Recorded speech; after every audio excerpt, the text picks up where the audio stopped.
السلام علیکم بھائیوں بہنوں، کیسے ہیں؟ انشاءاللہ آپ سب خیریت سے ہوں گے۔ آپ کی بہن عزمین آپ سے مخاطب ہے۔ میرے آج کے ولاگ کے بارے میں تو آپ کو ٹائٹل سے ہی پتہ چل گیا ہوگا کہ ایک دن رسول اللہ صلی اللہ علیہ وآلہ وسلم کے گھر میں۔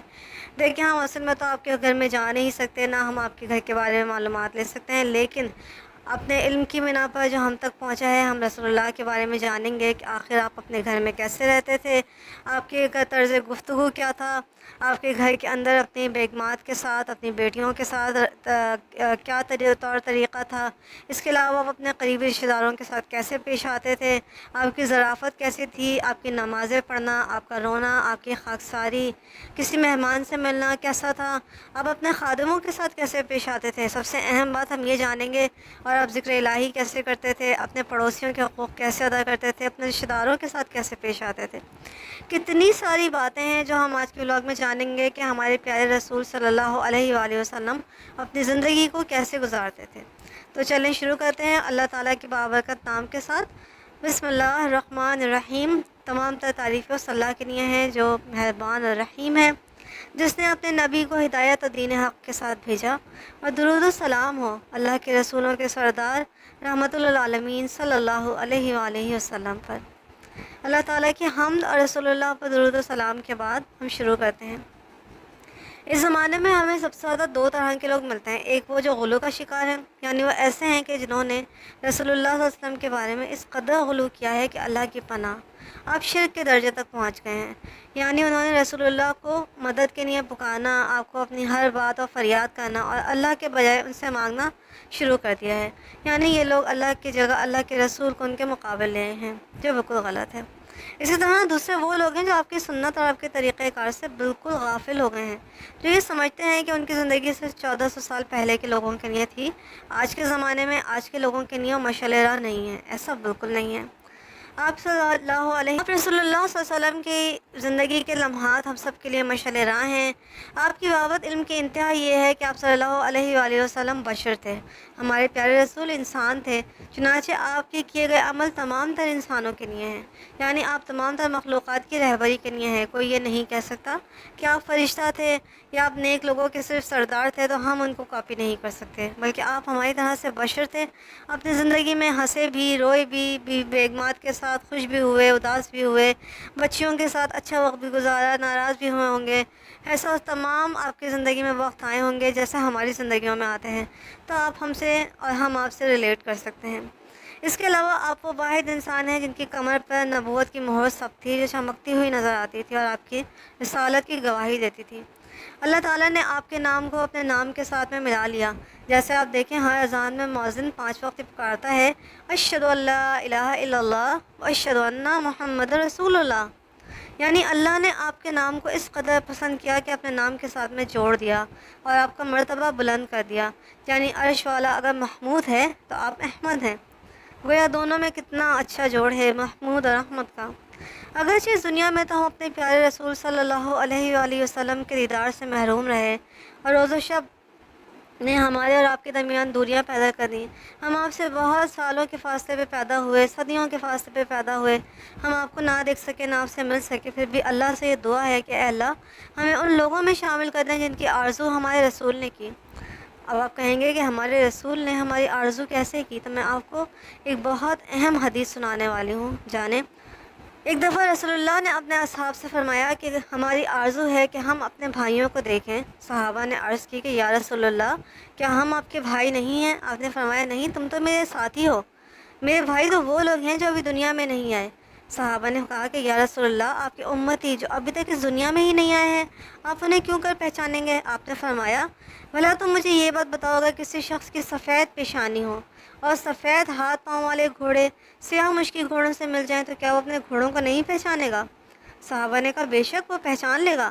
آپ نے فرمایا تو میری امت کے وہ لوگ قیامت کے دن جب آئیں گے تو ان کے ہاتھ، ان کے پاؤں اور ان کے چہرے وضو کی وجہ سے چمکتے ہوں گے، اور میں حوض کوثر پر ان سب سے پہلے پہنچوں گا اور انہیں پانی پلاؤں گا۔ یہ حدیث صحیح مسلم شریف میں موجود ہے۔ گویا ہم اللہ عز و جل سے دعا کرتے ہیں کہ آپ ہمیں بھی ان لوگوں میں شامل کر دیں جو آپ رسول اللہ صلی اللہ علیہ وسلم کی سیرت طیبہ کے طلبگار ہیں، نیز آپ کی سنت کا اتباع کرتے ہیں اور آپ کے طور طریقوں کو اپناتے ہیں، اور ہم اللہ سے یہ دعا کرتے ہیں کہ اے رب العالمین ہمیں ہمیشہ ہمیشگی رہنے والی جنت میں اپنے حبیب کی رفاقت عطا فرما، اور آپ کی یہ کاوش جو ہے اس کا ہمیں بھرپور بدلہ عنایت فرما۔ درود و سلام ہو ہمارے پیارے نبی صلی اللہ علیہ وآلہ وسلم پر اور آپ کے تمام آل و اصحاب پر۔ میں اپنے تمام تر سننے والوں کو یہ بتانا چاہوں گی کہ ہم ان بیتے ہوئے لمحات اور گزرے ہوئے زمانوں کی سیر فقط اس لیے نہیں کر رہے کہ ہم رسول اللہ کو دیکھنے یا سننا چاہتے تھے، بلکہ ہم یہ چاہتے تھے کہ آپ کی سیرت طیبہ کو جانیں، اس پہ عمل کریں، اور آپ صلی اللہ علیہ وآلہ وسلم کے طور طریقوں پہ چل کے آپ کی محبت کو واجب سمجھ کر اللہ کے حکم کی تعمیل کرتے ہوئے ہم اللہ عز و جل کی خوشنودی حاصل کریں۔ اور آپ سے محبت کی سب سے بڑی علامت یہ ہے کہ ہم ہر اس چیز میں رسول اللہ کی اطاعت کریں جس کا آپ نے ہمیں حکم دیا، اور اپنے آپ کو ہر اس چیز سے بچائیں جس سے آپ نے ہمیں منع فرمایا، نیز ہم ہر اس خبر کی تصدیق کریں جسے آپ نے ہم تک پہنچایا۔ اللہ عز و جل نے آپ کی اطاعت اور آپ کے حکم کی بجا آوری، نیز آپ کو پیشوا اور نمونہ ہونے کے بارے میں ارشاد فرمایا ہے کہ کہہ دیجئے اگر تم اللہ اور اس کے رسول سے محبت رکھتے ہو تو میری تابعداری کرو، خود اللہ تم سے محبت کرے گا، اور اللہ بہت ہی بخشنے والا اور مہربان ہے۔ یہ سورہ آل عمران کی آیت نمبر 31 ہے۔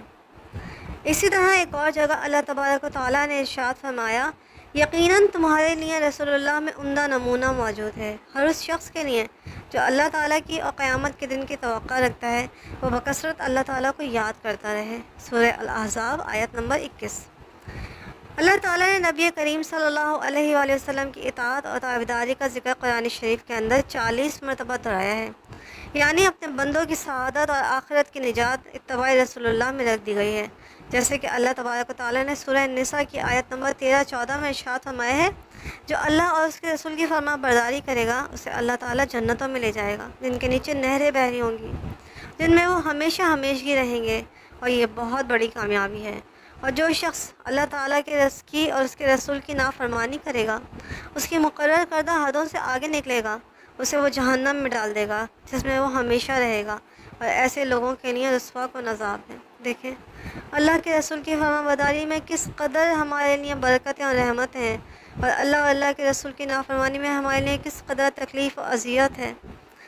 دعا کرتے ہیں کہ اللہ اپنے رسول کی محبت اور ایمان کی چاشنی ہمیں عطا فرما دے۔ رسول اللہ صلی اللہ علیہ وسلم نے ایک جگہ ارشاد فرمایا جس شخص کے اندر 3 باتیں ہوں گی اسے ایمان کی چاشنی ملے گی، اور یہ کہ اللہ اور اس کے رسول اس کے نزدیک دوسرے تمام تر لوگوں سے محبوب ہوں گے۔ آپ نے ارشاد فرمایا اس ذات کی قسم جس کے قبضہ قدرت میں میری جان ہے، تم میں سے کوئی شخص اس وقت تک مومن نہیں ہوتا جب تک کہ میں اس کے نزدیک اس کے باپ اس کے بیٹے سے بھی زیادہ محبوب نہ ہو جاؤں۔ تو چلیں اب ہم دیکھتے ہیں کہ سیرت طیبہ کیسی تھی اور رسول اللہ کے گھر کا سفر شروع کرتے ہیں۔ سفر رسول اللہ کے گھر کا سفر آپ کی حیات طیبہ کے بہترین سنہرے لمحات اور آپ کے بہترین طریقۂ کار میں اگر ہم ثواب کی امید رکھتے ہیں تو یہ بہت ہی دلچسپ بات ہے۔ اس میں ہمارے لیے نصیحت، عبرت، نمونہ، اتباع اور اقتداء ہے، اور ہمارا یہ سفر کتابوں اور صحابہ کرام سے مروی واقعات کے ذریعے سے ہوگا، ورنہ تو اللہ تبارک و تعالیٰ نے 3 مسجدوں کے علاوہ کسی اور جگہ کے لیے رخت سفر باندھنے سے منع کیا ہے، خواہ وہ سفر کسی قبر کے لیے ہی کیوں نہ ہو۔ اللہ کے رسول نے فرمایا ہے کہ 3 مسجدوں مسجد نبوی، مسجد حرام اور مسجد اقصیٰ کے علاوہ اور کسی بھی جگہ کا سفر نہ کیا جائے۔ چنانچہ ہمارے اوپر واجب ہے کہ ہم اللہ کے رسول کا حکم بجا لائیں اور ثواب کی امید کرتے ہوئے ان 3 مسجدوں کے علاوہ کہیں اور کا رخت سفر نہ باندھیں۔ اللہ تعالیٰ ارشاد فرماتے ہیں اور تمہیں جو کچھ رسول دیں وہ لے لو، اور جس سے وہ روکیں اس سے رک جاؤ۔ سورہ حشر کی آیت نمبر 7۔ چنانچہ ہمیں بھی چاہیے ہے کہ ہم اللہ کے رسول کے صرف اسی طریقے کی جستجو اور تلاش میں ہوں جو ہمارے لیے بہترین نمونہ اور مثال ہے۔ ابن وضاح فرماتے ہیں کہ حضرت عمر بن الخطاب نے فتنے کے ڈر سے اس پیڑ تک کو کاٹنے کا حکم دے دیا جس کے نیچے رسول اللہ صلی اللہ علیہ وسلم کے ہاتھوں صحابہ کرام نے بیعت کی تھی، یعنی میں بیعت رضوان کا ذکر کر رہی ہوں جو صلح حدیبیہ کے موقع پہ کی گئی تھی، اور یہ ایک درخت کے نیچے کی گئی تھی۔ چنانچہ لوگوں نے وہاں جا جا کے نمازیں پڑھنا شروع کر دی تھیں، یہ سوچ کے کہ وہاں نماز پڑھنے کا بے حد ثواب ہوگا، تاہم یہ دین میں ایک نئی چیز کی بنیاد ڈالی گئی تھی۔ چنانچہ حضرت عمر فاروق رضی اللہ تعالیٰ عنہ کے حکم پہ اس درخت کو ہی کاٹ دیا گیا تاکہ مسلمانوں کو یہ پتہ چلے کہ آپ نے نماز صرف مسجد میں ادا کرنی ہے، کسی درخت کے نیچے، کسی پیڑ کے نیچے، کسی ایسی جگہ نہیں پڑھنی۔ آپ کی نماز مسجد میں ہی سب سے پسندیدہ ہے، اگر مسجد میں نہیں پڑھ سکتے تو اپنے گھروں میں پڑھیں۔ اسی طرح شیخ الاسلام ابن تیمیہ غار حرا کے بارے میں فرماتے ہیں کہ اللہ کے نبی صلی اللہ علیہ وآلہ وسلم اس غار میں نبوت سے پہلے یکسو ہو کر اللہ کی عبادت کرتے تھے، اور اسی غار میں آپ صلی اللہ علیہ وآلہ وسلم پر پہلی وحی نازل ہوئی، لیکن نزول وحی کے بعد نہ تو آپ نے اور نہ ہی صحابہ کرام میں سے کسی نے بھی آپ سے یہ کہا کہ ہم اس غار میں جائیں گے اور وہاں جا کے عبادت کریں گے، اور نہ ہی وہ وہاں پہ پہنچے۔ حالانکہ نبی کریم صلی اللہ علیہ وآلہ وسلم اور آپ پر ایمان لانے والے نبوت کے بعد 10 سال سے بھی زیادہ مکہ میں رہے، نہ تو انہوں نے کبھی غار حرا کی زیارت کی، نہ کبھی وہ وہاں جا کے چڑھے، اور نہ ہی کبھی وہاں پہ نمازیں پڑھنے کو بہترین جانا۔ ہجرت کے بعد رسول اللہ صلی اللہ علیہ وسلم کئی بار مکہ تشریف لائے، جیسے حدیبیہ کے موقع پہ، فتح مکہ کے موقع پہ، لیکن آپ نے فتح مکہ کے موقع پہ مکہ میں 20 دن قیام کیا اور جرانہ سے عمرہ کیا، لیکن آپ غار حرا نہ تو آئے، نہ اپنے اصحاب کو کہا کہ تم وہاں جا کے نمازیں پڑھو، وہاں نمازیں پڑھنے کی بہت اہمیت ہے۔ لیکن آج ہم دیکھتے ہیں کہ ہمارے مسلمان بہن اور بھائی ان جگہوں پہ زیارت کرنے جاتے ہیں تو یہ سوچتے ہیں کہ وہاں پہ ہم جا کے نمازیں پڑھیں، دھکم پیل کرتے ہیں، جو بالکل بھی ہمارے مذہب اور ہمارے رسول کی تعلیمات سے متصادم ہے اور آپ کی تعلیمات کے ساتھ نہیں ہے۔ اب ہم مدینہ منورہ کا نظارہ کرتے ہیں، اور مدینہ کی سب سے بڑی نشانی ہمارے سامنے احد کا پہاڑ ہے، جس کے بارے میں رسول اللہ نے فرمایا یہ ایسا پہاڑ ہے جو ہم سے الفت رکھتا ہے اور جس سے ہم محبت کرتے ہیں۔ اس سے پہلے کہ ہم رسول اللہ کے گھر میں داخل ہوں، ہم آپ کے گھر کی بنیاد اور شکل کو دیکھتے ہیں۔ آپ کے گھر بہت چھوٹے اور معمولی تھے، ان میں چھوٹے اور معمولی بستر تھے جن پہ رسول اللہ سوتے تھے۔ آپ دنیا کے سب سے بڑے زاہد تھے اور آپ ایک ایسے بستر پہ سوتے تھے جو معمولی تھے۔ آپ دنیا کی زیب و زینت کو دیکھتے تھے، نہ اس کی دولت کو، بلکہ آپ کی آنکھوں کی ٹھنڈک تو نماز تھی۔ آپ نے فرمایا کہ ہمیں دنیا سے کیا لینا دینا، ہماری اور دنیا کی مثال اس مسافر کسی ہے جس نے گرمی کے دنوں میں سفر کیا، کسی سایہ دار درخت کے نیچے 1 گھنٹہ آرام کیا اور پھر چھوڑ کے چلا گیا۔ دیکھیں اللہ کے رسول دنیا کو کیسے اپنی نوک پہ رکھتے تھے۔ دنیا کے بارے میں آپ کیا ارشاد فرماتے تھے کہ دنیا سے ہمیں کیا لینا دینا، یہاں بس ہم کچھ وقت گزارنے آئے ہیں اور وقت گزار کے چلے جائیں گے، ہمیں اصل میں تو ابدی اور دائمی حیات میں رہنا ہے۔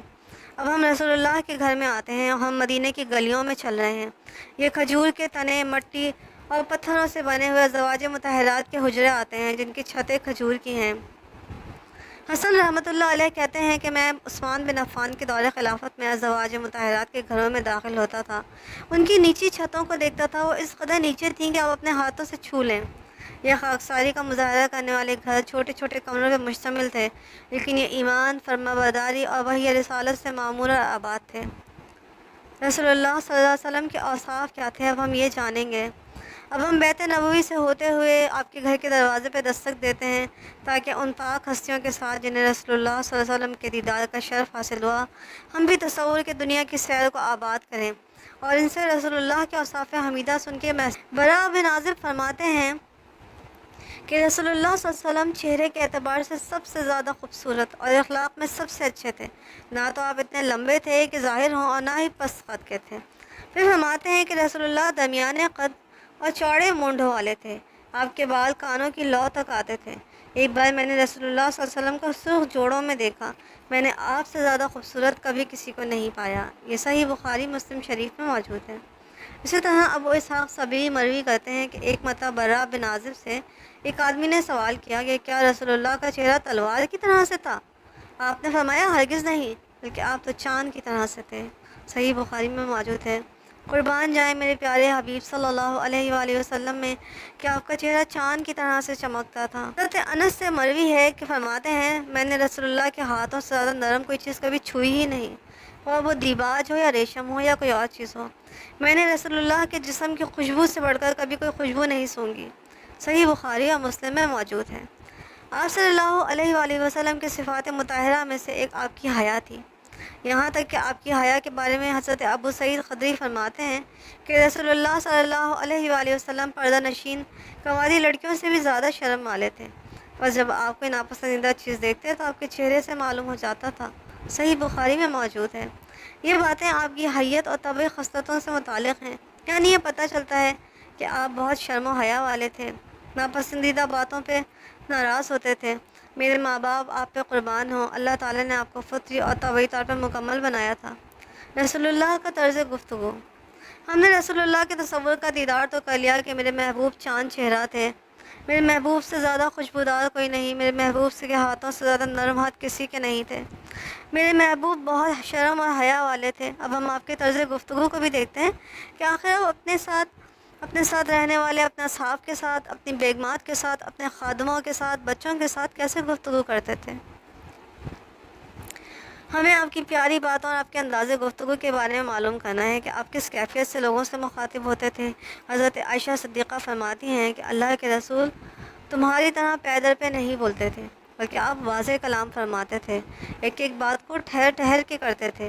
آپ کی باتوں کو آپ کے پاس بیٹھنے والا ہر کوئی محفوظ کر لیتا تھا۔ ابو داؤد میں منقول ہے۔ گویا میرے پیارے حبیب آسان اور نرم انداز میں بات کیا کرتے تھے۔ آپ رسول اللہ بہت آسان اور نرم انداز میں بات کیا کرتے تھے۔ آپ کو یہ بات بے حد عزیز تھی کہ آپ کی بات کو سمجھا جائے، اور آپ یہ چاہتے تھے کہ لوگ آپ کی بات کو سمجھیں اور اس کو کیچ کریں۔ اس کے لیے ضروری تھا کہ آپ خود بھی بردبار اور صبر والے ہیں، یعنی اگر کبھی دیکھیں کہ لوگ آپ کی بات نہیں سن رہے تو آپ تھوڑا صبر کریں۔ چنانچہ آپ بہت بردبار اور صبر کرنے والے تھے۔ حضرت عائشہ سے مروی ہے کہ رسول اللہ کی بات چیت میں ایک ایک لفظ جدا ہوتا تھا جسے ہر سننے والا سمجھ لیتا تھا۔ ابو داؤد میں محفوظ ہے۔ آپ غور فرمائیں کہ میرے رسول صلی اللہ علیہ وآلہ وسلم کا صدر مبارک اتنا کشادہ و وسیع تھا کہ آپ اپنی باتوں کو دہراتے تھے تاکہ سمجھنے والا آسانی سے سمجھ لے۔ آج کے دور میں آپ کسی ذرا سے اونچے عہدے والے آدمی کو دیکھیں کہ وہ ایک دفعہ بات کر دے تو دوبارہ اپنی بات کو دہرانا اپنی شان کے خلاف سمجھتا ہے، غصے میں آ جاتا ہے، لیکن میرے پیارے حبیب بار بار اپنی بات کو دہرا دیتے تھے، ماتھے پہ کوئی شکن نہیں آتی تھی۔ حضرت انس بن مالک فرماتے ہیں کہ رسول اللہ ہر بات کو 3 بار دہراتے تھے تاکہ اسے سمجھ لیا جائے۔ صحیح بخاری میں منقول ہے۔ آپ صلی اللہ علیہ وآلہ وسلم لوگوں کے ساتھ نرمی کا برتاؤ کرتے اور سہمے ہوئے لوگوں کے دلوں سے خوف کو دور کرتے تھے، کیونکہ بعض لوگوں پر آپ کو دیکھ کر ہی آپ کی ہیبت طاری ہو جاتی تھی۔ عبداللہ بن مسعود فرماتے ہیں کہ ایک دفعہ ایک آدمی رسول اللہ کے پاس آیا، جب آپ اس سے مخاطب ہوئے تو وہ کانپنا شروع ہو گیا۔ آپ صلی اللہ علیہ وآلہ وسلم نے فرمایا، اپنے آپ پہ قابو رکھو، میں کوئی بادشاہ تو نہیں، میں تو سوکھا گوشت کھانے والی ایک عورت کا بیٹا ہوں۔ سنن ابی ماجہ میں یہ موجود ہے۔ کے اندر چلتے ہیں اور دیکھتے ہیں کہ یہ گھر اندر سے کیسا تھا۔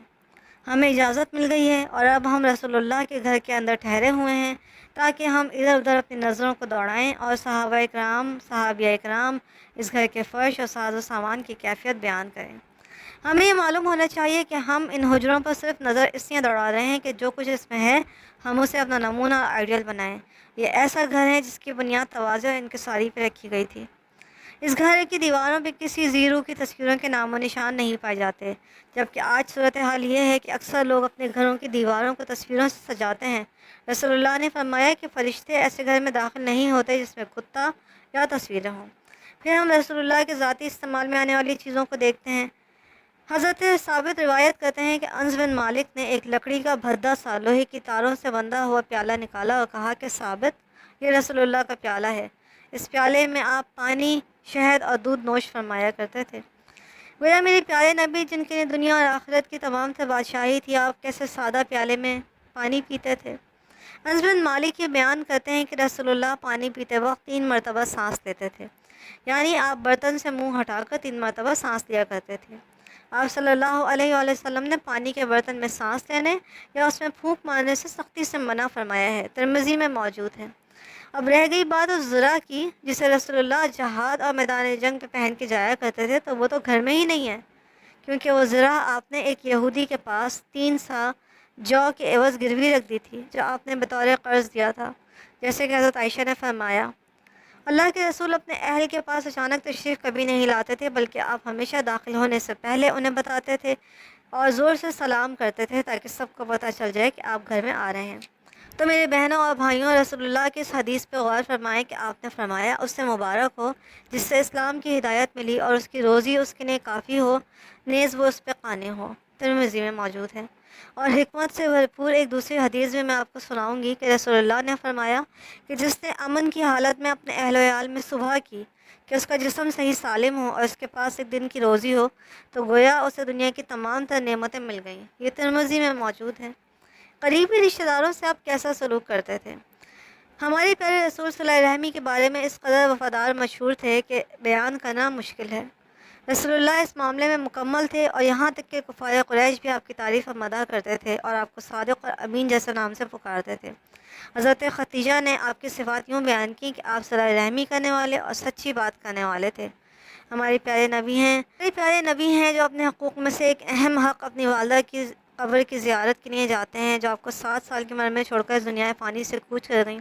حضرت ابو ہریرہ سے روایت ہے کہ رسول اللہ نے اپنی والدہ کی قبر کی زیارت کی تو آپ اس قدر روئے کہ آپ کے ارد گرد کے سب لوگ بھی رونے لگے۔ آپ نے کہا، میں نے اپنے رب سے ان کی مغفرت کی اجازت چاہی تو مجھے اجازت نہیں ملی، پھر میں نے ان کی قبر کی زیارت کی اجازت چاہی تو مجھے مل گئی، تو تم قبروں کی زیارت کیا کرو کیونکہ یہ موت کو یاد دلاتی ہیں۔ صحیح مسلم کی حدیث ہے۔ غور کیجیے کہ رشتہ داروں سے آپ کی محبت اور ان کی تبلیغ اور ان کو جہنم سے بچانے کی کوشش کس قدر ہے، حالانکہ یہ کس قدر مشکل کام تھا۔ حضرت ابو ہریرہ روایت فرماتے ہیں کہ جس وقت رسول اللہ پر یہ آیت اتری کہ ڈرا تو اپنے کنبے والوں کو، تو رسول اللہ نے قریش کے تمام تر لوگوں کو بلا بھیجا، اور وہ سب اکٹھے ہوئے تو آپ نے خاص و عام سب کو ڈرایا، سب کے نام لے کے کہا کہ اے کعب بن لوی کے بیٹوں، اپنے آپ کو جہنم سے بچاؤ، اے مرہ بن کعب کے بیٹوں، اپنے آپ کو جہنم سے چھڑاؤ، اے عبد شمس کے بیٹوں، اپنے آپ کو جہنم سے بچاؤ، اے ہاشم کے بیٹوں، جہنم سے بچو، اے عبد المطلب کے بیٹوں، اپنے آپ کو جہنم سے بچاؤ، اے فاطمہ اپنے آپ کو جہنم سے بچا، اس لیے کہ میں خدا کے سامنے کچھ اختیار نہیں رکھتا، البتہ جو تم مجھ سے رشتہ رکھتے ہو میں اس کو جوڑتا رہوں گا، یعنی دنیا میں تمہارے ساتھ احسان کرتا رہوں گا۔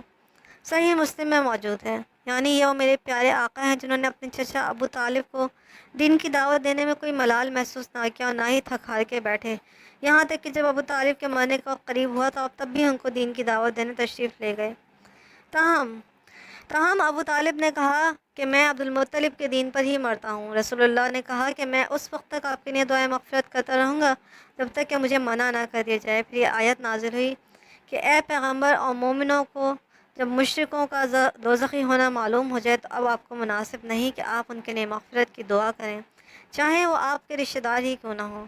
اور اللہ تعالیٰ نے آیت بھیجی، اے پیغمبر یہ نہیں ہو سکتا کہ آپ جس کو چاہیں اپنی راہ پہ لگا لیں۔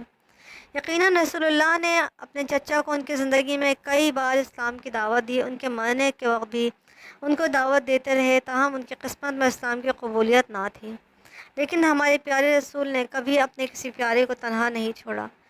یہ تھے ہمارے پیارے رسول۔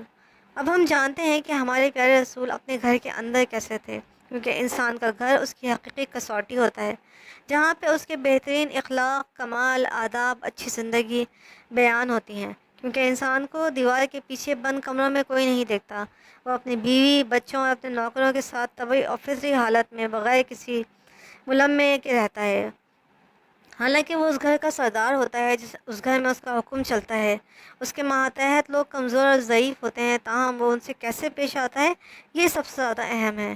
ہمیں اس امت کے رسول اکرم رہبر کامل اور معلم اول کی حالت پہ غور کرنا چاہیے کہ آپ کتنے عظیم مرتبے پہ فائز تھے، تاہم اپنے اہل خانہ کے ساتھ آپ کیسے پیش آتے تھے یہ جانتے ہیں۔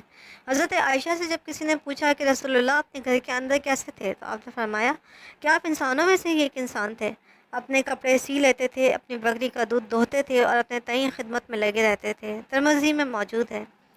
یہ خاکساری، عدم تکبر اور کسی غیر کو کام کی مشقت نہ دینا ایک نمونہ ہے۔ نیز آپ رسول اللہ صلی اللہ علیہ وسلم ہادی عالم کیا کرتے تھے؟ آپ اس مبارک گھر میں رہتے تھے جس میں ایک دن بھی اتنا نہیں ہوتا تھا کہ آپ پیٹ بھر کے کھانا کھا لیں۔ نعمان بن بشیر رسول اللہ کی حالت کا ذکر کرتے ہوئے بیان کرتے ہیں کہ میں نے تمہارے نبی کو دیکھا کہ انہیں ردی کھجور بھی میسر نہ تھی کہ جس سے وہ شکم میں سیر ہو جاتے۔ حضرت عائشہ سے مروی ہے کہ ہم آل محمد صلی اللہ علیہ وآلہ وسلم مہینہ گزر جاتا تھا مگر ہمارے گھر میں آگ نہیں جلتی تھی اور ہمارا کھانا صرف کھجور اور پانی ہوتی تھی۔ صحیح بخاری۔ کوئی ایسی چیز نہ تھی جو میرے نبی کو عبادت اور فرما برداری سے روکتی، جیسے ہی آپ حی علی الصلاۃ یا حی علی الفلاح سنتے تھے تو آپ دنیا کو چھوڑ کے فوراً لپک کے نماز کے لیے جاتے تھے۔ اسود بن یزید نے رسول اللہ کے بارے میں حضرت عائشہ سے سوال کیا کہ نبی گھر میں کیا کرتے تھے؟ آپ نے فرمایا کہ اپنے اہل و عیال کی خدمت کرتے تھے، تو ہم جیسے ہی اذان کی آواز سنتے تھے تو گھر سے نکل جاتے تھے۔ دیکھیں میرے پیارے حبیب اپنے گھر والوں کے ساتھ کام کرتے تھے، کبھی آپ نے اپنے گھر والوں کے اوپر اپنی حاکمیت نہیں جتائی، کوئی کام کرنے میں آر محسوس نہ کیا، ان کی بھی خدمت کرتے تھے اور گھر کے کاموں میں ان کے ساتھ حصہ لیتے تھے۔ کبھی آپ کو پیٹ بھر کے کھانے کو نصیب نہیں ہوا لیکن آپ نے اس کے اللہ سے شکایت نہیں کی۔ آپ نے کبھی کوئی اپنی فرض نماز نہیں چھوڑی، نہ ہی اپنی کوئی فرض نماز کبھی گھر پہ پڑھی، بلکہ آپ نے نہایت سختی کے ساتھ اس سے منع کیا، سوائے اس وقت کے جب آپ مرض الموت میں مبتلا ہوئے، بخار کا دباؤ ہوا اور گھر سے نکلنا مشکل ہو گیا۔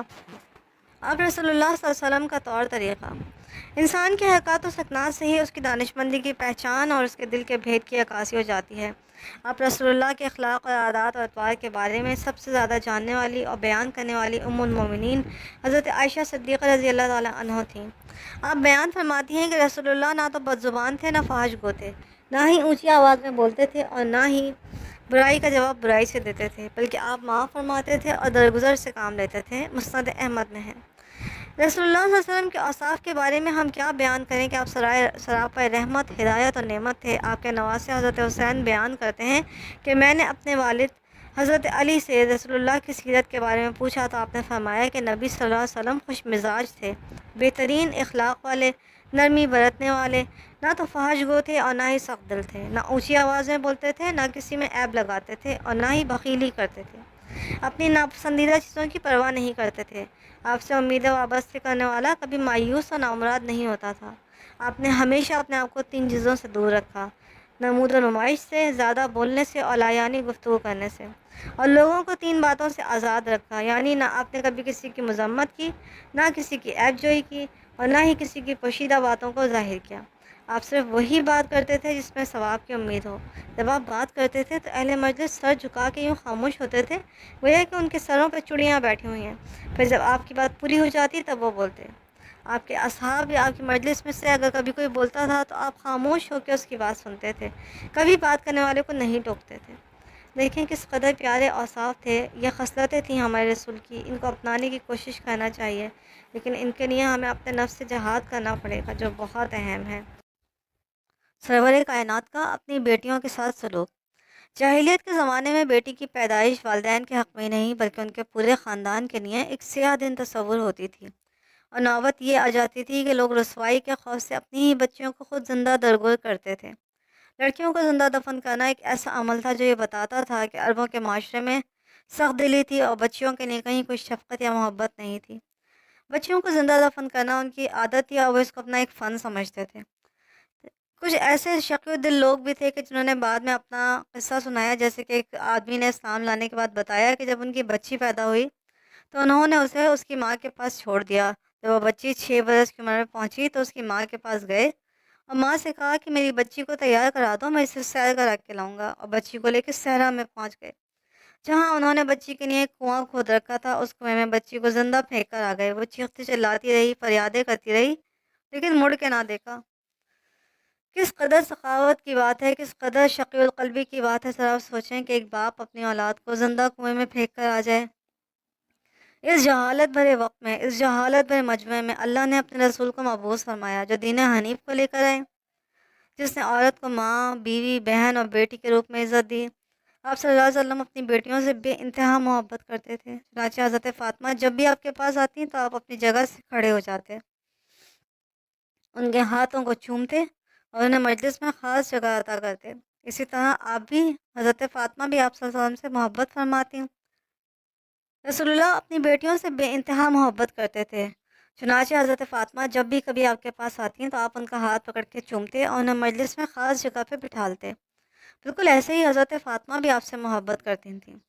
اپنی بیٹیوں سے اس قدر محبت اور عزت کے باوجود جب آپ نے اسلام کی دعوت دینی شروع کی اور اہل مکہ نے آپ کو یہ دھمکیاں دیں کہ اگر آپ نے اسلام کی دعوت سے باز نہ آئے تو ہم آپ کی دونوں بیٹیوں رقیہ اور ام کلثوم کو طلاق دلا دیں گے اور انہیں واپس آپ کے گھر بھجوا دیں گے، تو ہم اور آپ اسلام کی دعوت سے باز آ جائیں، تو آپ نے کہا کہ میں ثابت قدم رہوں گا اور صبر سے کام لوں گا اور دعوت دین کے مشن کو جاری رکھوں گا۔ گویا آپ نے اپنی بیٹیوں سے اس قدر محبت کے باوجود انہیں دین پہ فوقیت ہرگز نہ دی۔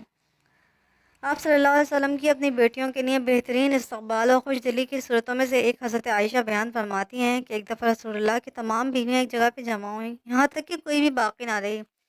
پھر حضرت فاطمہ آئیں۔ حضرت فاطمہ بالکل رسول اللہ کی طرح چلتی تھیں۔ جیسے ہی آپ آئیں تو آپ نے فرمایا کہ مرحبا میری بیٹی، اور ان کو اپنے دائیں جانب سب سے آگے بٹھا۔ ہمیں یہ پتہ چلتا ہے کہ رسول اللہ صلی اللہ علیہ وسلم نے اپنی بیٹیوں سے بے انتہا محبت کی، انہیں عزت دی، عورت چاہے بیوی کے روپ میں تھی یا بیٹی کے روپ میں، آپ نے انہیں بے تحاشا عزت دی۔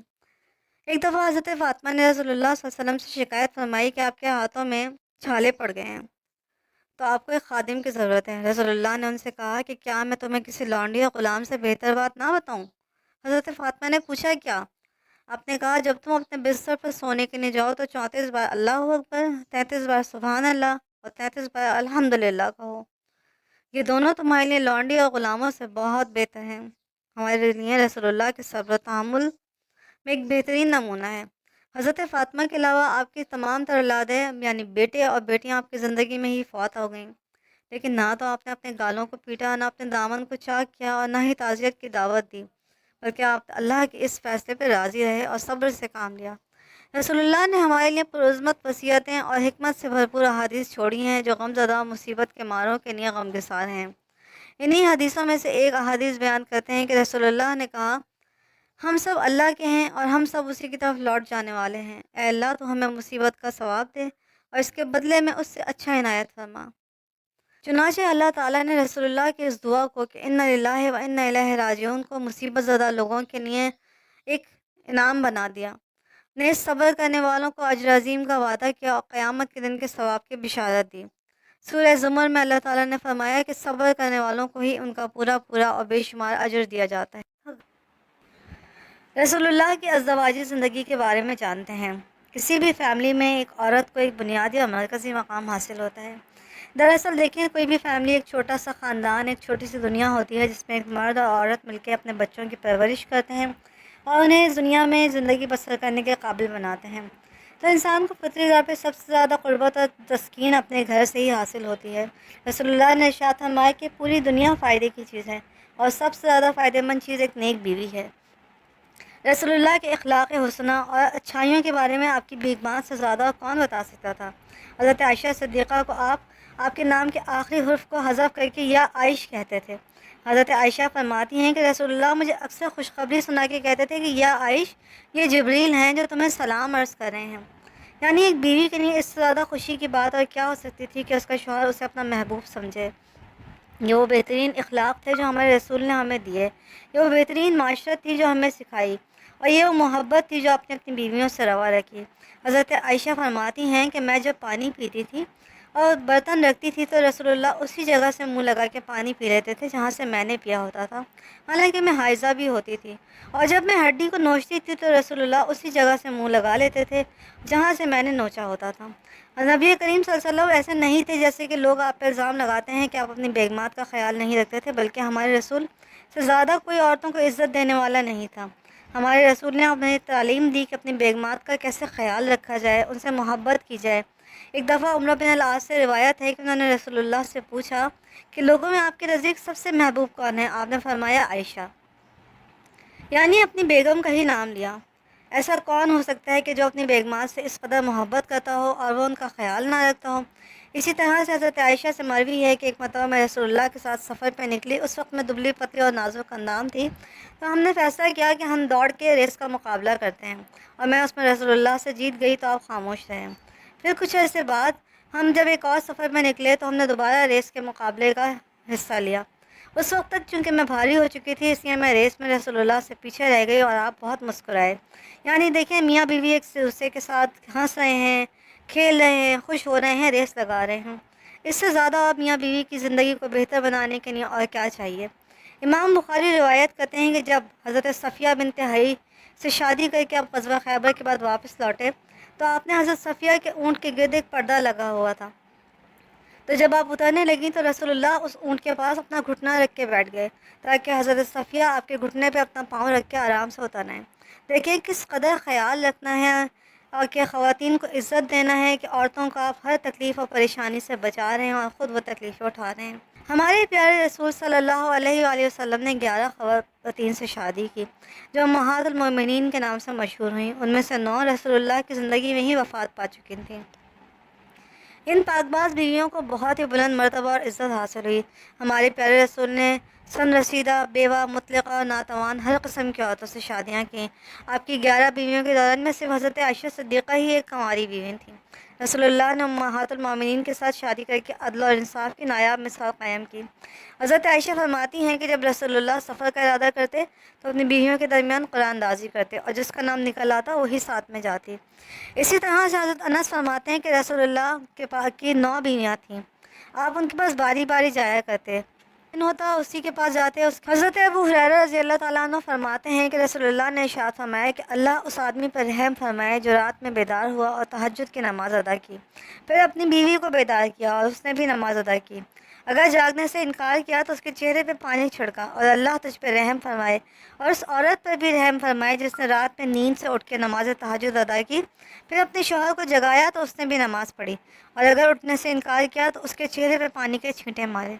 یعنی دیکھیں کس قدر پیارا دین ہے کہ دونوں میاں بیوی کے لیے برابر سے ثبوت موجود۔ اللہ کے رسول پاک دل، صاف ستھرے بدن والے اور بہترین خوشبو والے تھے۔ آپ مسواک کو بہت پسند فرماتے تھے اور مسواک کرنے کا حکم دیتے تھے۔ آپ نے ارشاد فرمایا کہ اگر میری امت پہ دشوار نہ ہوتا تو میں انہیں ہر نماز کے بعد مسواک کا حکم دیتا۔ حضرت حذیفہ سے مروی ہے کہ رسول اللہ صلی اللہ علیہ وسلم جب نیند سے بیدار ہوتے تو اپنے منہ کو مسواک سے صاف کرتے۔ حضرت عائشہ صدیقہ فرماتی ہیں کہ رسول اللہ جب گھر میں داخل ہوتے تو سب سے پہلا کام مسواک کرتے، یعنی اہل خانہ کے استقبال کے لیے مسواک کیا جائے اور صفائی ستھرائی حاصل کی جائے۔ رسول اللہ سخت ناپسند کرتے تھے کہ کسی کے منہ میں سے بدبو آ رہی ہو۔ اسی طرح سے رسول اللہ صلی اللہ علیہ وسلم کے جب گھر میں داخل ہوتے تو کہتے اللہ کے نام سے ہم داخل ہوئے اور اللہ کے نام سے نکلیں گے، اور اپنے اللہ پر ہی ہم بھروسہ کرتے ہیں، پھر اپنے اہل خانہ پہ سلام بھیجتے۔ دیکھیں اس سے زیادہ بہتر اور کیا ہو سکتا ہے کہ آپ صفائی ستھرائی کے ساتھ اپنے گھر میں داخل ہوں، اپنے اہل خانہ پہ سلام بھیجیں، نہ کہ انہیں زد و کوب کریں، انہیں ڈانٹیں ڈپٹیں، ان سے بدتمیزی کریں۔ تو اللہ کے رسول کی سعادت کو اپنا لیں، اپنے گھر والوں کے ساتھ ایسے ہی محبت اور شفقت سے پیش آئیں اور اپنے گھروں کو جنت کا نمونہ بنا لیں۔ چلیں اب ہم ہادی عالم صلی اللہ علیہ وآلہ وسلم کی ظرافت کے بارے میں جانتے ہیں۔ رسول اللہ صلی اللہ علیہ وسلم اپنی امت کے سربراہ، ایک بہت بڑے لشکر کے کمانڈر اور اہل خانہ کا بار گراں اٹھاتے تھے، لیکن اس کے ساتھ ہی ساتھ آپ وہی عبادت اور دیگر کاموں میں بھی مشغول رہتے تھے۔ یہ سب اتنی بڑی ذمہ داریاں تھیں کہ جن کو ادا کرنے والا شخص بہت عاجز ہو جاتا اور تھک کھا کے بیٹھ جاتا۔ اگر کوئی عام انسان ہوتا تو چڑچڑا، بد مزاج اور غصیلا بھی ہو جاتا، لیکن جناب یہ تو رسول اللہ صلی اللہ علیہ وسلم ہیں، آپ نے ہر صاحب حق کو اس کا حق دیا اور کسی کی بھی حق تلفی نہیں ہونے دی۔ اس باری گراں مشغولیت کے باوجود بھی آپ بچوں کے ساتھ ہنستے، کھیلتے، مذاق کرتے، ان کے دل میں جگہ بناتے اور انہیں خوشیاں پہنچاتے، اور صرف بچوں کے ساتھ ہی نہیں بلکہ آپ بڑوں کے ساتھ بھی کھیلتے اور مذاق کرتے۔ حضرت ابو ہریرہ کہتے ہیں کہ لوگوں نے رسول اللہ سے پوچھا کہ یا رسول اللہ آپ تو ہم سے ہنسی مذاق بھی کرتے ہیں؟ تو آپ نے فرمایا کہ ہاں، مگر صرف حق بات کے بارے میں۔ آپ صلی اللہ علیہ وسلم کی مزاحیہ باتوں میں سے حضرت انس روایت کرتے ہیں کہ ایک دن رسول اللہ نے انہیں مذاق میں پکارا کہ اے انس، اے 2 کانوں والے انس، یعنی رسول اللہ صلی اللہ علیہ وسلم لوگوں کے ساتھ ہنسی مذاق کرتے تھے جو انہیں ناگوار نہ گزرے، اور ان سے ایسی ہی پیار بھری باتیں کرتے تھے۔ اپنے قوم اور اپنے اہل خانہ کے ساتھ خوش مزاج تھے، تاہم یہ بات طے شدہ تھی کہ آپ کی ہنسی اس وقت تک برقرار رہتی تھی کوئی بھی بات اسلام کی وحدانیت اور عقیدت سے نہ ٹکرائے۔ حضرت عائشہ صدیقہ فرماتی ہیں کہ میں نے رسول اللہ کو بہت ہنستے مسکرانے والا پایا، لیکن آپ کبھی ایسا نہ ہنسے کہ آپ کا کوہ دکھائی دے جائے، بلکہ آپ صرف مسکراتے تھے۔ حضرت عائشہ صدیقہ بیان کرتی ہیں کہ ایک دفعہ رسول اللہ سفر سے تشریف لائے، آپ بہت خوش تھے۔ جب گھر پہ آئے تو میں نے گھر کے سائبان پہ ایک پردہ ڈال رکھا تھا جس پہ مورتی بنی ہوئی تھی۔ جیسے ہی رسول اللہ گھر میں داخل ہوا اور آپ نے اس پردے کو دیکھا تو آپ کے چہرے کا رنگ بدل گیا اور فرمایا کہ عائشہ، سخت سے سخت عذاب قیامت کے دن ان لوگوں کو ہوگا جو اللہ کی مخلوق کو بھی خود جیسا بناتے ہیں۔ یا اللہ، یعنی رسول اللہ جس قدر ہنستے مسکراتے تھے اس قدر ہی دین کے خلاف کوئی بات آنے پہ ناراض ہو جاتے تھے۔ رسول اللہ سوتے ہوئے کس طریقے سے اپنے بستر پہ جاتے تھے؟ حضرت ابو ہریرہ سے روایت ہے کہ رسول اللہ نے فرمایا کہ جب تم میں سے کوئی بھی اپنے بستر پہ جائے تو اپنے تہبند کا کنارہ پکڑے اور اسے اپنے بستر کو جھاڑے اور بسم اللہ کہے، کیونکہ وہ نہیں جانتا کہ اس کے بعد کون سی چیز اس کے بستر پہ آئی اور گئی۔ پھر جب لیٹنے لگے تو داہنی کروٹ پہ لیٹے اور کہے، اے میرے اللہ، میں تیری پاکی بیان کرتا ہوں، اے میرے پروردگار، تیرا نام لے کے میں زمین پہ کروٹ رکھتا ہوں اور تیرے ہی نام سے اٹھایا جاؤں گا۔ اگر تو میری جان کو روک لے تو اس کو بخش دے، اور اگر چھوڑ دے تو اس کی حفاظت کرنا، جیسی کہ تو اپنے نیک بندوں کی حفاظت کرتا ہے۔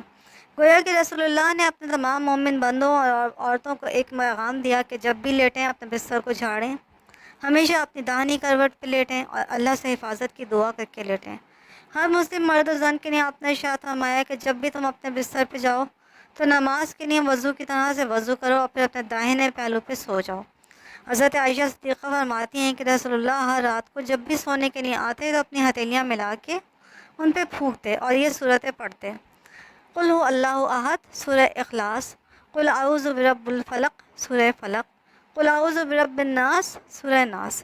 پھر جہاں تک ہو سکتا ہے ان ہتھیلیوں کو اپنے بدن پہ پھیرتے، پہلے سر اور پھر منہ اور پھر ہاتھوں پہ پھیرتے، پھر جسم کے سارے حصوں پہ پھیرتے۔ حضرت انس سے روایت ہے کہ رسول اللہ کہتے ہیں کہ جب اپنے بستر پہ جاؤ تو اللہ سے یہ دعا کرو کہ شکر ہے اس اللہ کے لیے جس نے ہمیں کھلایا اور پلایا اور ہمارے لیے کافی ہوا، اس نے ہمیں ٹھکانہ دیا۔ کتنے ہی لوگ ایسے ہیں جن کے پاس نہ تو کوئی ٹھکانہ ہے اور نہ ہی ان کے لیے کافی ہے۔ یعنی دیکھیں، اللہ تبارک و تعالیٰ نے اپنے حبیب کے ذریعے سے ہمیں طریقے سکھائے کہ جب بھی ہم سونے کے لیے جائیں تو بستر پہ اللہ کا نام پڑھ کے جائیں، سونے سے کے لیے جانے سے پہلے بستر کو جھاڑ لیں اور ہمیشہ داہنی کروٹ پہ سوئیں۔ ام المومنین حضرت عائشہ صدیقہ روایت کرتی ہیں کہ رسول اللہ کا بستر جس پہ آپ سوتے تھے وہ چمڑے کا تھا اور اس کے اندر کھجور کی چھال بھری ہوئی۔ کا وقت ہو چلا ہے، مدینہ کی گلیاں سخت تاریکی میں ڈوب گئی ہیں اور تہجد کا وقت آ گیا ہے، تو دیکھیں رسول اللہ نے اپنے ارد گرد کو نماز اور اللہ کی یاد سے روشن کرنا شروع کر دیا ہے۔ ہم بھی دیکھتے ہیں کہ رسول اللہ تہجد کی نماز کیسے ادا کریں گے۔ اللہ رب العزت کے حکم کے مطابق رسول اللہ اپنے بستر سے اٹھ کھڑے ہوئے ہیں، جیسے کہ اللہ نے قرآن مجید میں ارشاد فرمایا کہ اے کپڑوں میں لپٹنے والے، رات کے وقت نماز میں کھڑے ہو جاؤ، مگر کم آدھی رات یا اس سے بھی کم کر لو یا اس سے بھی بڑھا دو، اور قرآن کو ٹھہر ٹھہر کے اور صاف صاف پڑھا کرو۔ چنانچہ رسول اللہ اپنے بستر کو چھوڑ کے کھڑے ہو گئے ہیں اور تہجد کی نماز میں زمین اور آسمان کے خالق کی مناجات کر رہے ہیں اور تمام امور کے مالک رب کو پکارنے کے لیے کھڑے ہو گئے ہیں۔ حضرت ابو ہریرہ ارشاد فرماتے ہیں کہ رسول اللہ قیام کرتے اور نماز پڑھتے یہاں تک کہ آپ کے دونوں پیر ورم سے سوج جاتے۔ آپ سے کہا جاتا کہ یا رسول اللہ، آپ اس قدر عبادت کیوں کرتے ہیں؟ آپ کے تو سارے اگلے اور پچھلے گناہ معاف ہیں۔ تو آپ فرماتے کیا میں اللہ کا شکر گزار بندہ نہ بنوں؟ حضرت اسود ارشاد فرماتے ہیں کہ میں نے حضرت عائشہ سے رسول اللہ کے قیام اللیل کے بارے میں پوچھا تو آپ نے فرمایا کہ آپ اول رات میں سوتے ہیں، پھر نیند سے بیدار ہو جاتے، پھر اگر آپ کو کوئی ضرورت ہوتی تو اپنے اہل کے پاس آتے، پھر جب اذان کی آواز سنتے تو کھڑے ہو جاتے، اور اگر غسل کی ضرورت ہوتی تو غسل کرتے، ورنہ وضو کرتے اور نماز کے لیے نکل جاتے۔ یعنی ان تمام باتوں کا خلاصہ یہ نکلا کہ رسول اللہ نرمی برتنے والے اور عفو و درگزر کی تعلیم دینے والے تھے۔ ارشاد گرامی ہے کہ اللہ تعالیٰ نرمی برتنے والا ہے اور ہر معاملے میں نرمی کو پسند کرتا ہے۔ اب ہم دیکھتے ہیں کہ اگر رسول اللہ کے گھر کوئی مہمان آ جاتے تو آپ ان کے ساتھ کیسا سلوک کرتے تھے۔ کسی بھی انسان کی زندگی، خواہ وہ معاشی ہو یا معاشرتی ہو، عزیز و اقارب کے ساتھ ہو یا اپنے گھر میں ہی کیوں نہ ہو، اسے ہمیشہ مشفقانہ اور کریمانہ سلوک کرنے کی سخت ضرورت ہوتی ہے۔ اور ایسے میں تحفہ یا گفٹ ایک ایسی چیز ہے کہ جس سے ٹوٹے ہوئے دل جڑتے ہیں، بلکہ بغض و حسد کا شکار دلوں کی بیماری بھی دور ہوتی ہے۔ چنانچہ تحفے کی اہمیت سے تو انکار کیا ہی نہیں جا سکتا۔ آپ کے گھر میں مہمان خوش ہوتے ہیں تحفوں سے، آپ خود خوش ہوتے ہیں مہمانوں کے دیے ہوئے تحفوں سے۔ ام المومنین حضرت عائشہ صدیقہ فرماتی ہیں کہ رسول اللہ صلی اللہ علیہ وسلم تحفہ قبول فرماتے تھے اور اس کا بدلہ بھی دیتے تھے۔ صحیح بخاری میں منقول ہے۔ یعنی ہدیہ لینا اور تحفہ ملنے پہ شکریہ ادا کرنا نفس کی سخاوت اور دل کی صفائی کی دلیل ہے۔ نیز کریمانہ خصلت انبیاء کی عادت ہے اور پیغمبروں کی سنت میں شامل ہے۔ اس معاملے میں ہمارے رسول پیش تھے۔ چنانچہ آپ نے فرمایا جو اللہ تعالیٰ پہ یوم آخرت پہ ایمان رکھتا ہے اور چاہتا ہے کہ اپنے مہمان کی خاطرداری کرے، ایک دن اور ایک رات تو میزبانی لازم ہے، 3 دن تک افضل ہے، اس کے بعد میں صدقہ ہے۔ مہمان کو بھی چاہیے کہ میزبان کو ہرگز تنگ نہ کرے اور یوں ہی نہ پڑا رہ جائے۔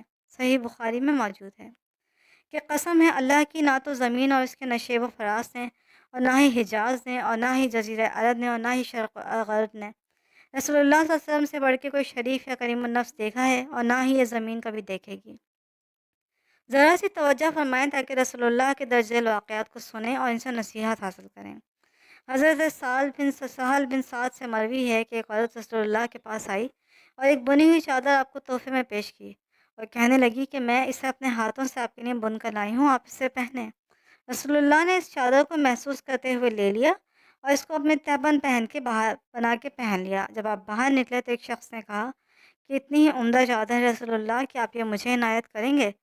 آپ نے کہا اچھا، پھر آپ مجلس میں بیٹھے رہے اور جب واپس اپنے گھر گئے اور طے کر کے اس آدمی کے پاس اس چادر کو بھیج دیا۔ لوگوں نے اس آدمی سے کہا کہ تم نے اچھا نہیں کیا تم دیکھ نہیں رہے تھے کہ رسول اللہ کو تحفہ ملا تھا اور آپ ضرورت مند تھے اور آپ نے اس کو پہنا ہوا تھا اور تم نے وہ مانگ لی، جبکہ تم جانتے بھی تھے کہ آپ کسی سوال کرنے والے کو رد نہیں کرتے۔ اس آدمی نے کہا کہ اللہ کی قسم، میں نے اسے پہننے کے لیے نہیں بلکہ اپنا کفن بنانے کے لیے مانگا ہے۔ حضرت سہل کہتے ہیں پھر وہی ان آدمی کا کفن بنا، صحیح بخاری میں موجود ہے۔ آپ رسول اللہ صلی اللہ علیہ وسلم کی ان کریمانہ خصلتوں پر بالکل متعجب نہ ہوں، کیونکہ اللہ تعالیٰ نے آپ کو دونوں عالم کے لیے منتخب کیا، آپ کی نگہداشت فرمائی، آپ کی تربیت فرمائی، تو بھلا ایسا کیسے ہو سکتا تھا کہ آپ سخت دل ہوتے یا آپ لوگوں کو دھتکارنے والے ہوتے؟ جو کرم رسول اللہ صلی اللہ علیہ وسلم کو سب سے بہتر اور سب سے بڑھ کر بناتا ہے، وہ آپ کی یہی سخاوت، مہربانی، محبت، عدل ہے۔ حکیم بن حزام سے روایت ہے کہ انہوں نے کہا کہ میں نے رسول اللہ صلی اللہ علیہ وسلم سے کچھ مانگا اور آپ نے مجھے دے دیا، پھر میں نے دوسری دفعہ مانگا، آپ نے مجھے دوسری دفعہ دیا، میں نے تیسری دفعہ مانگا تو آپ نے مجھے پھر عطا کیا، اور آخر میں کہا کہ حکیم یہ مال سرسبز و شیریں ہیں، لیکن جو کوئی شخص اس کو سخاوت کے نقطے سے لے گا تو اس کے مال میں برکت ہوگی، اور جس کے جی میں یہ لالچ ہوگی کہ وہ اسے دبا کے رکھ لے تو اس کے مال میں برکت نہ ہوگی۔ اس کا حال اس شخص کا جیسا ہوگا کہ جو کھاتا رہے لیکن کبھی اس کا پیٹ نہ بھرے، اور یاد رکھو کہ ہمیشہ اوپر والا ہاتھ یعنی دینے والا ہاتھ لینے والے ہاتھ سے بہت بہتر ہے، صحیح بخاری میں موجود ہے۔ یعنی کہ نبی کریم صلی اللہ علیہ وسلم کو دین کے معاملے میں وہ کامل اور شامل رتبہ حاصل ہوا جو ہم کسی اور سے اس کا موازنہ نہیں کر سکتے۔ بس آپ کی بعثت تمام انس و جن کے لیے روشنی بن گئی اور اعلیٰ پیمانے پہ پہنچ گئی۔ آپ کے اندر تنہا وہ تمام فضل و شرف اور بہترین اخلاق جمع تھے جو تمام بنی نوع انسان کی صفات کو اکٹھا کر دیں تبھی مل سکتے ہیں۔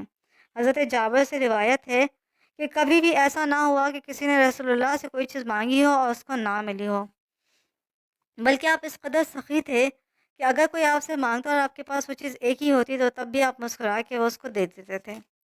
یعنی سخاوت کا عالم ملاحظہ کریں کہ اپنے پاس وہ چیز نہیں ہے، ایک ہی ہے، لیکن جیسے ہی کسی نے مانگا تو اس کو دے دی۔ کیا تحفہ دینے کی، ہدیہ کرنے کی اس سے بہترین مثال کہیں ملتی ہے؟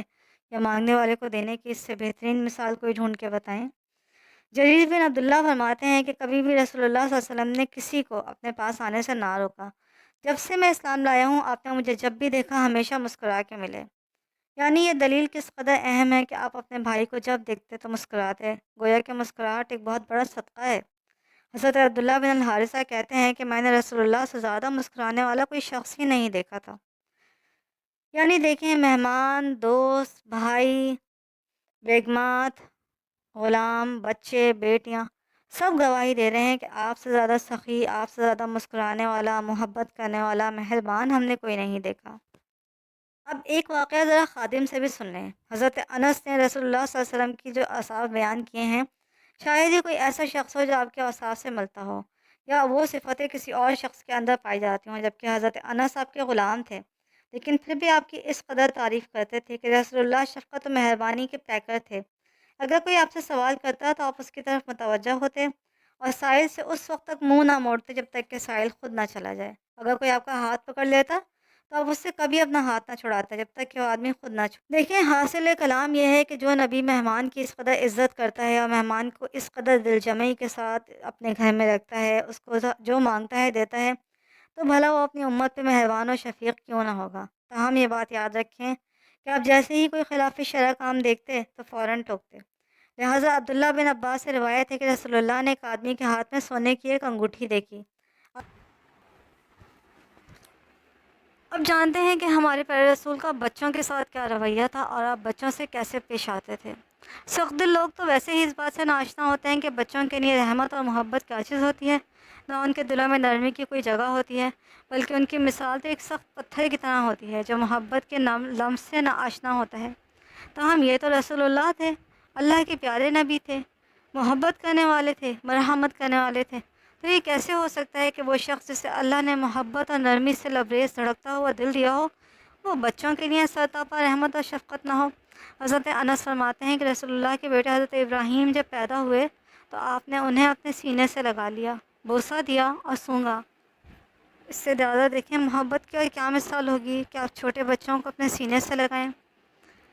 رسول اللہ کی رحمت صرف اپنی اولاد کے لیے ہی نہیں تھی، بلکہ حضرت اسما بیان فرماتی ہیں کہ ایک دفعہ رسول اللہ ہمارے گھر آئے اور کہا کہ جعفر کے بچوں کو بلاؤ، اور جعفر کے بچوں کو بلا کے اپنے سینے سے لگایا، انہیں بوسہ دیا، انہیں سونگا۔ میں نے رسول اللہ سے بولا کہ یا رسول اللہ کہ جعفر کی کوئی خبر ہے؟ آپ کی آنکھیں آنسوؤں سے پرنم ہو گئیں اور آپ نے کہا ہاں آج وہ شہید ہو گئے ہیں۔ بس ہم سب رونے لگے۔ اس کے بعد رسول اللہ واپس چلے گئے اور اپنے گھر جا کے کہا کہ جعفر کے گھر والوں کے لیے کھانا تیار کرو، کیونکہ آج ان کے پاس ایسی خبر آئی ہے کہ وہ بے حد مصروف ہیں۔ اسی طرح رسول اللہ مسلمانوں کی شہادت پہ بھی روتے تھے۔ حضرت سعد بن عبادہ نے کہا کہ یا رسول اللہ آپ کیوں روتے ہیں؟ تو آپ نے جواب دیا یہ تو رحمت ہے، اسے اللہ اپنے بندوں کے دلوں میں ڈالتا ہے۔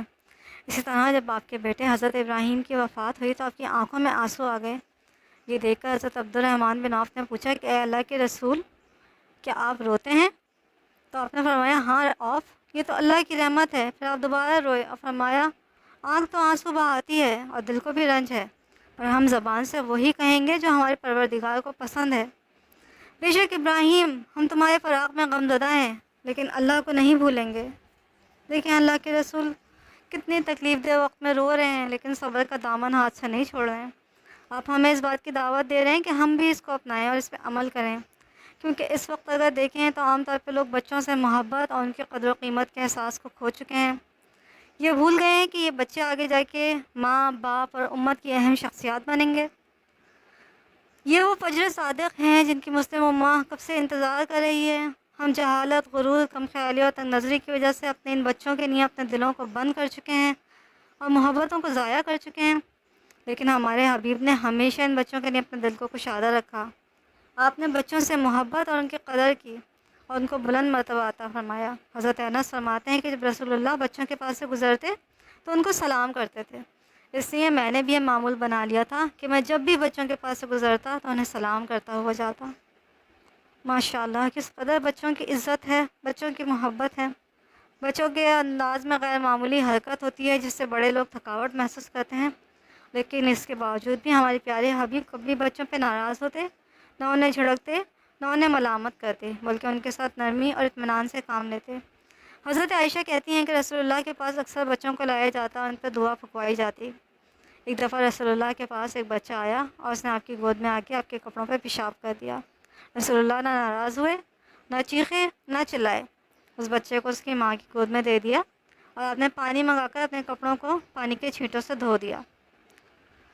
ذرا دیکھیں اللہ کے رسول کا صبر، دیکھیں آپ کی محبت دیکھیں۔ اگر ہم میں سے کسی عام انسان کے کپڑوں پہ کسی کا بچہ پیشاب کر دے تو ہم اسے، اس کی ماں کو، اس کے خاندان کو، سب کو ہی برا بھلا کہیں گے، لیکن رسول اللہ کو دیکھیں کہ اتنی بڑی بات ہو گئی لیکن آپ کس قدر محبت اور درگزر سے کام لیتے رہے۔ اپنے بچے کو اس کی ماں کو دیا، نہ چیخے، نہ چلائے، کچھ بھی نہ کہا۔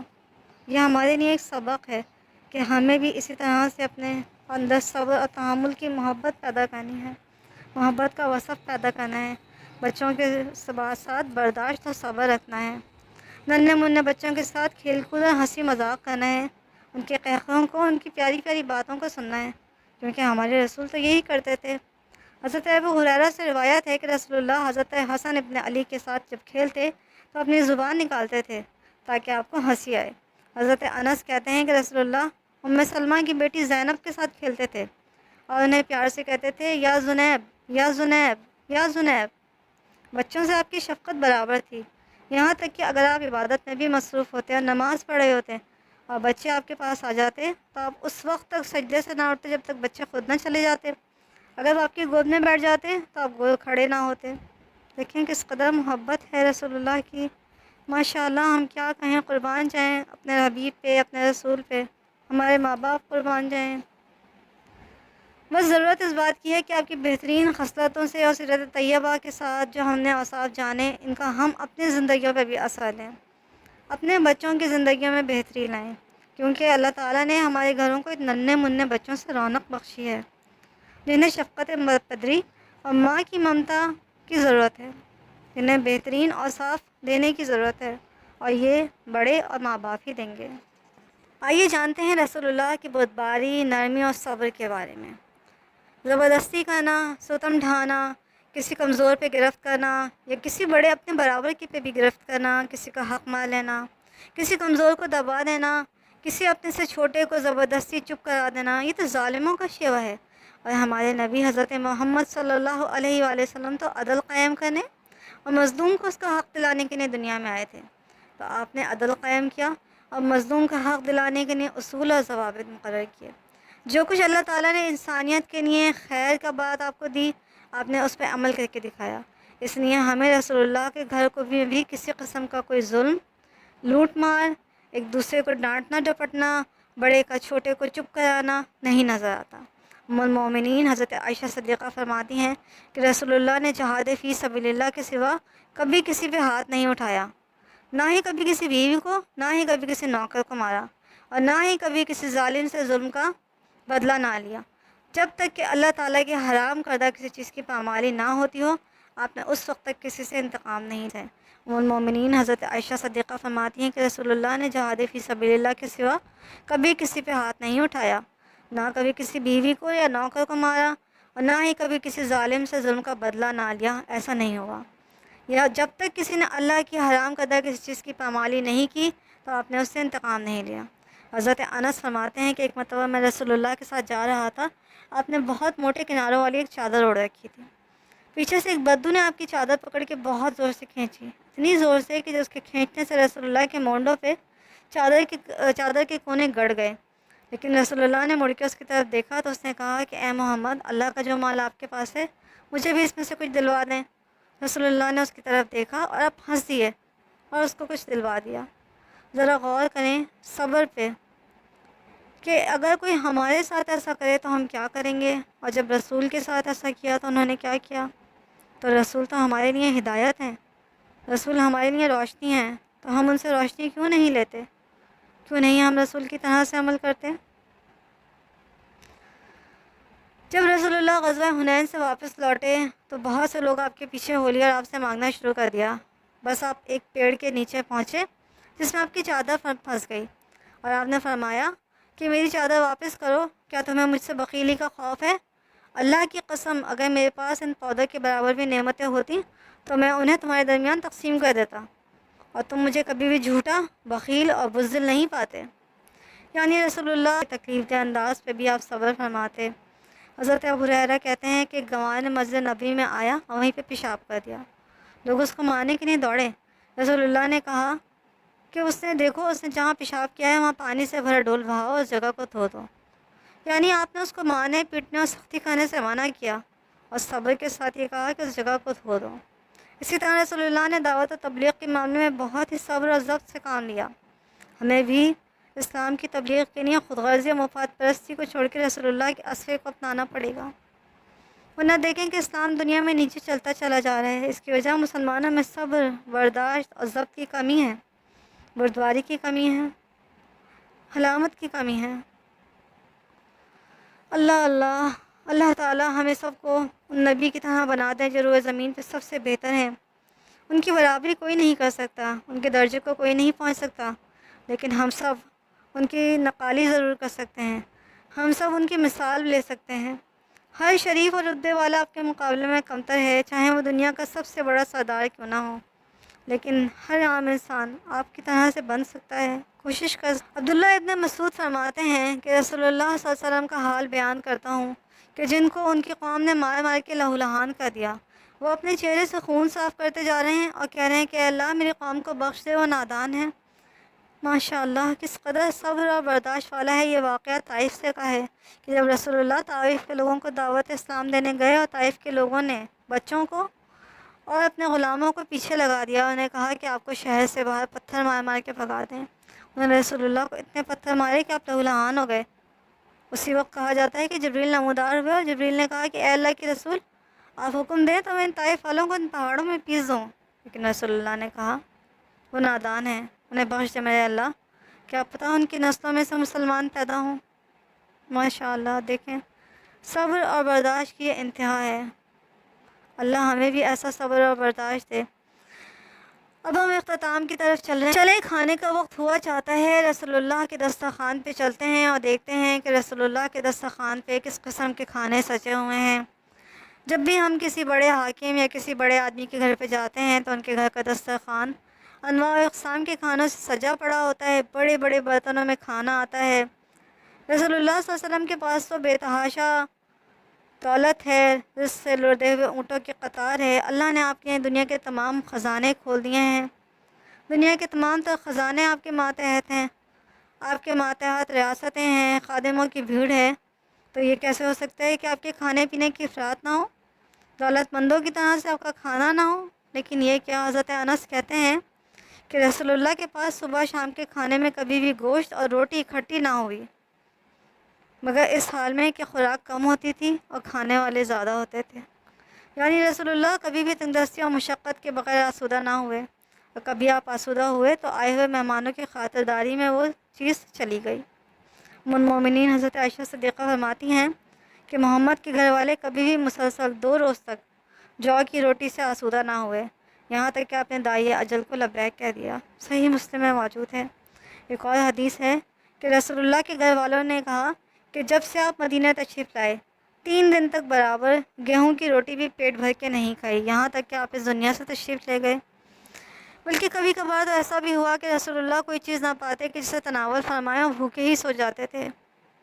حضرت ابن عباس فرماتے ہیں کہ رسول اللہ نے کئی راتیں بھوکے گزار دیتے تھے، انہیں رات کا کھانا میسر نہ ہوتا تھا۔ آپ کی زیادہ تر کھانا جو کی روٹی ہوا کرتا تھا۔ دراصل یہ بات قلت و نایابی کی نہیں، یعنی ایسا نہ تھا کہ رسول اللہ کے پاس کھانے پینے کو نہ تھا، بلکہ آپ کے پاس تو دولت کی بہتات تھی۔ ہر عمدہ قسم کا مال آپ کے پاس اونٹوں پہ لد کے آتا تھا، لیکن رسول اللہ نے پسند کیا کہ آپ اپنی امت کے غریبوں کے غمگسار بنے۔ دیکھیں، اس سے آگے تو مجھ سے بیان بھی نہیں کیا جا رہا کہ رسول اللہ کے گھر میں اور میں نے کیا دیکھا اور کیسے دیکھا، لیکن میں آپ کو ضرور بتاؤں گی کہ رسول اللہ کے گھر میں اور ہم نے کیا دیکھا۔ حضرت انس کہتے ہیں کہ ایسا کبھی نہیں ہوا کہ رسول اللہ سے اسلام کے نام پہ سوال کیا گیا اور آپ نے نہ دیا ہو۔ ایک شخص آپ کے پاس آیا، آپ نے اسے 2 پہاڑوں کے درمیان کی بکریاں دے دیں، یعنی آپ نے اسے اتنی بکریاں دیں کہ جو 2 پہاڑوں کے درمیان جگہ ہوتی وہ بھر جاتی۔ وہ لوٹ کے اپنی قوم کے پاس گیا اور کہنے لگا کہ میری قوم کے لوگوں مسلمان ہو جاؤ، کیونکہ محمد تو اتنا دیتے ہیں کہ پھر کسی چیز کا ڈر ہی نہیں رہتا۔ یہ وہی نبی ہیں کہ جن کے کھانے کی میز پہ کبھی پیٹ بھر کے کھانا نصیب نہیں ہوا۔ ذرا دیکھیں۔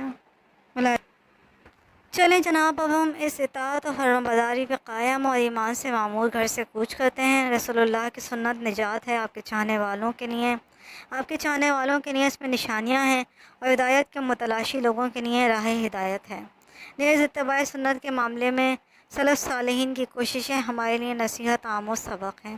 اللہ سے دعا کرتے ہیں کہ اللہ ہمیں بھی بہترین رہنمائی اور اچھا نمونہ عطا کریں، اور ہمارے گھروں کو بھی اس چھوٹے سے گھر کی طرز پہ ایمان سے، اطاعت سے اور فرما برداری سے بھر دیں۔ سب سے آخر میں آپ لوگوں کے لیے ایک بہت ہی پرعظمت حدیث پیش کرتی ہوں کہ رسول اللہ نے فرمایا، میری امت کا ہر فرد جنت میں داخل ہوگا سوائے اس کے کہ جس نے انکار کیا۔ صحابہ نے کہا، یا رسول اللہ، وہ کون ہے جو انکار فرماتا ہے؟ آپ نے فرمایا، جس نے میری فرما برداری کی وہ جنت میں داخل ہوگا، جس نے میری نافرمانی کی وہ انکار کرنے والا ہے وہ دوزخ میں داخل ہوگا۔ اے اللہ، ہمیں بھی اپنے پیارے نبی کی محبت، آپ کا اتباع کرنے کی توفیق عطا فرمائیں۔ نہ تو ہم بھٹکے ہوئے ہیں اور نہ ہی ہم بھٹکائے جائیں۔ اے اللہ، ہمارے نبی پہ رحمت نازل فرما، ان پہ دنوں اور راتوں تک یہ رحمتوں کا سلسلہ جاری رکھیں، جب تک کہ نیک بندے آپ کا ذکر کرتے رہیں۔ ہمارے نبی پہ رحمت نازل فرمائیں۔ اے اللہ، ہمیں ہمارے پیارے نبی کے ساتھ جنت الفردوس میں جمع کریں، اور آپ کے دیدار سے ہماری آنکھوں کو ٹھنڈا کروائیے گا۔ آپ کے حوض کوثر سے ہمیں ایسا پانی پلائیے گا کہ اس کے بعد ہمیں کبھی پیاس نہ لگے۔ اے اللہ، ہماری دعاؤں کو قبولیت عطا فرمائیے۔ آمین ثم آمین۔ اس کے ساتھ ہی میں بس اپنے اس بلاگ کا خاتمہ کرتی ہوں۔ بلاگ بہت لمبا ہو گیا ہے، لیکن آپ کے لیے بہت بہترین اور درست ہے، اس پہ عمل کریں، اسے اپنی زندگی میں اپلائی کریں، اپنے بچوں کے اوپر اس کو سنائیں، بچوں کو بتائیں، رسول اللہ کی سیرت کے بارے میں بچوں کو بتائیں، بچوں کو اس سے روشناس کرائیں، اپنے بچوں کو بہت محبت سے بتائیں، کیونکہ وہی آنے والے مسلمانوں کا سرمایہ ہیں، وہی آنے والی فجر ہیں، وہی ہیں جو صبح صادق ہیں مسلمانوں کی، وہی ہوں گے جن میں سے مشعل راہ والے مسلمان نکلیں گے۔ وہی ہوں گے جن میں سے رسول اللہ کا اتباع کرنے والے مسلمان نکلیں گے، وہی ہوں گے جن میں سے راہ ہدایت پانے والے مسلمان نکلیں گے۔ تو ان بچوں سے محبت کریں، ان کا خیال رکھیں، اور انہیں رسول اللہ کی احادیث سنائیں، رسول اللہ کی سنت بتائیں، رسول اللہ کی سیرت بتائیں۔ رسول اللہ کے اپنی امت پہ جو حقوق ہیں ان کو ادا کرنا بہت ضروری ہے۔ میں آپ کو حقوق بتاتی ہوں، ان میں سے بلکہ چند بتا پاؤں گی، سب تو میں بتا بھی نہیں پاؤں گی۔ رسول اللہ پہ اپنے قول و عمل کے ساتھ ایمان لانا، آپ صلی اللہ علیہ وسلم کی خبر دی ہوئی ہر بات کی تصدیق کرنا، آپ صلی اللہ علیہ وآلہ وسلم کی اطاعت کرنا اور نافرمانی سے گریز کرنا، رسول اللہ کو اپنا حاکم مانتے ہوئے آپ کے فیصلے پہ راضی ہونا، رسول اللہ کو بغیر کسی کمی اور زیادتی کے آپ کا مقام و مرتبہ دینا، رسول اللہ کو اپنا پیشوا اور نمونہ بنا کے آپ کا اتباع کرنا، رسول اللہ کو اپنے اہل، اپنے مال، اپنی اولاد اور تمام لوگوں سے زیادہ محبوب رکھنا، رسول اللہ کا احترام، عزت اور آپ کے لائے ہوئے دین کی مدد کرنا، رسول اللہ کی سنت کی طرف سے دفاع کرنا اور اسے لوگوں کے درمیان زندہ کرنا، رسول اللہ کے ساتھیوں سے بھی محبت کرنا، ان سے راضی رہنا، ان کا دفاع کرنا، ان کی سیرت کو پڑھنا، رسول اللہ کی محبت میں آپ پہ درود بھیجنا، کیونکہ اللہ تبارک و تعالیٰ فرماتے ہیں کہ بے شک اللہ اور اس کے فرشتے رسول اللہ پہ درود بھیجتے ہیں، اے ایمان والوں تم بھی ان پہ درود بھیجو اور خوب سلام بھی بھیجو۔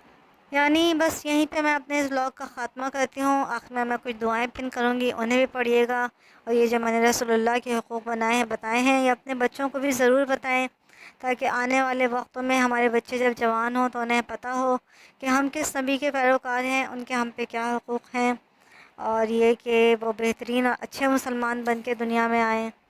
بس بچوں کے لیے اسی دعا کے ساتھ میں اپنے اس ولاگ کا خاتمہ کرتی ہوں۔ اپنی بہن کو اجازت دیجیے۔